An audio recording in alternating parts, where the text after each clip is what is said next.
So as it turns out, my spacesuit has a setting for Prozac. I'm ready for whatever comes. One of the most dangerously deceptive ideas is that the free market is natural and neutral. This might not be enough.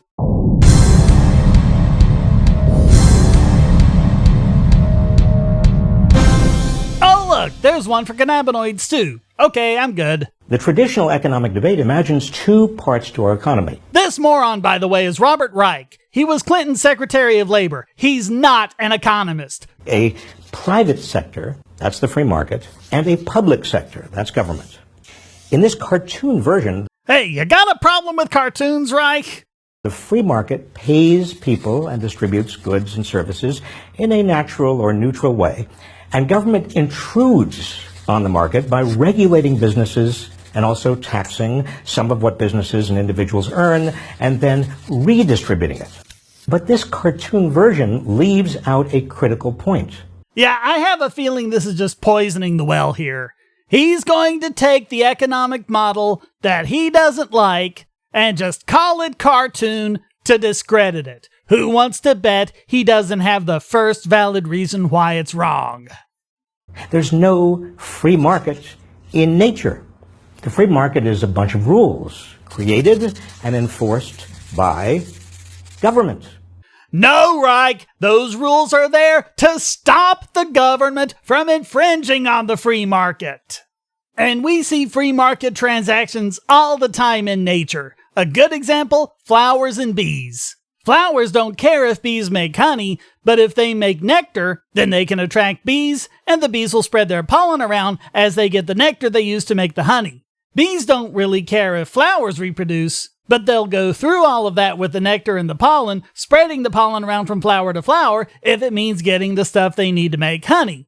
That is the basics of a free market transaction. You have subjective theory of value, where the flowers value the pollen being spread more than they value having the nectar, and the bees value the nectar so much they'll move the pollen around to get it. It's exactly as if the flowers hired the bees as a courier service and paid them with nectar. And yet, there are no minds here at all. There's no government, just evolution, which means that this arrangement is objectively beneficial to both species. If it weren't, it would never have evolved in the first place. The free market is the natural state. Every time you interact with someone, absent any government, that's a free market transaction. Elected officials, agency heads, and judges make the rules and sometimes change them. No, markets make rules. They make laws, and those laws intrude on the market. They create the market. No, people create the market! Not your mystical government and their high priests. People do it every day without your precious government and without morons like you interfering. And the real issue is who the rules benefit, who they hurt, and who has the most influence over making them. Notice how he wrote over government. The thing is, in a free market, you don't need to ask any of those questions. You ask them for yourself. You make the determination for yourself. And if there's ever a transaction you run into where you don't like the answers to those questions, all you have to do is not participate in the transaction and go somewhere else. That's what competition is all about. That's what the free market is. It's people with competition and accountability. Government is people with no competition and no accountability.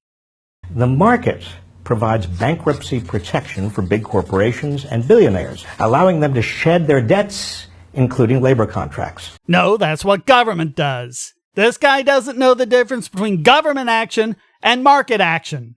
But no bankruptcy protection for college graduates overburdened with student debt. Right. Their rules are inconsistent, which is why government is bad. Trade agreements protect the intellectual property of large corporations. That's another government function. Intellectual property is not a thing that exists. It's not really property at all. It's mercantilism, cartelization, monopolization. It wasn't even called intellectual property until those concepts got discredited and they needed an excuse to pass laws that benefit their cronies, so they appropriated the concept of property. I'm linking in the video info to a video covering the history of this. You'll see how it all played out. Again, this is government manipulation, not any part of a free market. Big Wall Street banks and their executives are bailed out when they can't pay what they owe by government! American industries are allowed to consolidate into huge near monopolies. Big cable, big pharma, major airlines, health insurers, Wall Street banks, big agriculture, giant retailers like Walmart. You notice the word over and over again there? Big. Big cable like Comcast and so on. Notice the mergers they don't allow to go through, like when Dish Network and DirecTV wanted to merge, and the government shot it down, saying it would create a monopoly, even though this monopoly would only have 17% of the market. A little bit later, there was a Comcast merger that gave them 30% of the market, and that was fine. These big mergers happen because of government, not the free market. But workers who want to join together in trade unions face all sorts of obstacles. Obstacles put there by government! Geez, how many times does this need to be pointed out? When labor unions first started in this country, they were mutual aid societies, and government fought them tooth and nail. Now, somehow, government is the big friend of the worker and the labor union when all they're really doing is corporatizing it and cartelizing it. They couldn't destroy them no matter how much they tried, even by using the violence of the police and of the National Guard, so they're destroying them through cartelization. You want to know why workers are getting such a bum rap? Look to the government. States adopt so-called right-to-work laws that undermine unions. Right-to-work laws just mean that workers are not forced to join a union. That's what that means. How is forcing a worker to join a union increasing his rights? Force is not rights. These are some of the rules of the so-called free market. No, they're the rules of your government. The government you love so much and tell every lie you can to support. As income and wealth is concentrated at the top over the last 40 years. And that wouldn't be due at all to the regressive taxation of your government, wouldn't it? Funny how he says the last 40 years. Let's see, what happened around that time? Maybe at the time Nixon closed the gold window and ended the Bretton Woods system, and we were completely off the gold standard? And then government was free to inflate the money supply with impunity? Maybe that has something to do with it? Maybe the hideous rise of the regulatory state? You think that might have something to do with it? So has the power to make the rules of the market by influencing the politicians, regulatory heads, and even the courts. Let's think about that. If you can get power over the market by influencing those people, then that means that those people, the politicians, the regulators, and the judges, those people are the ones that have the power over the market. But like every socialist, Reich is trying to push the blame away from where it belongs. His own beloved holy government that can do no wrong. With the result that the market is rigged for the benefit of the few. By your government!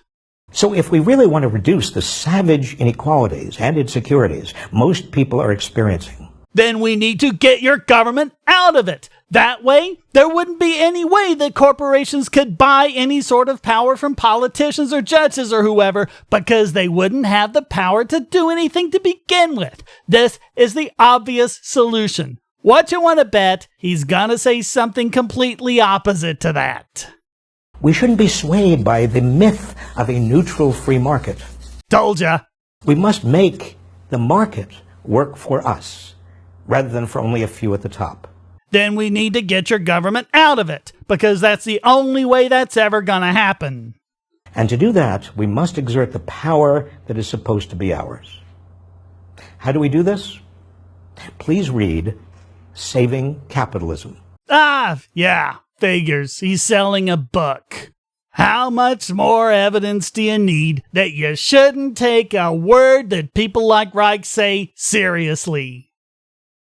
Hey, if you enjoyed this video, why not hit like and subscribe? And to make sure I can keep producing content, support this channel by becoming a patron. And check out all the other great content here, like this video selected especially for you.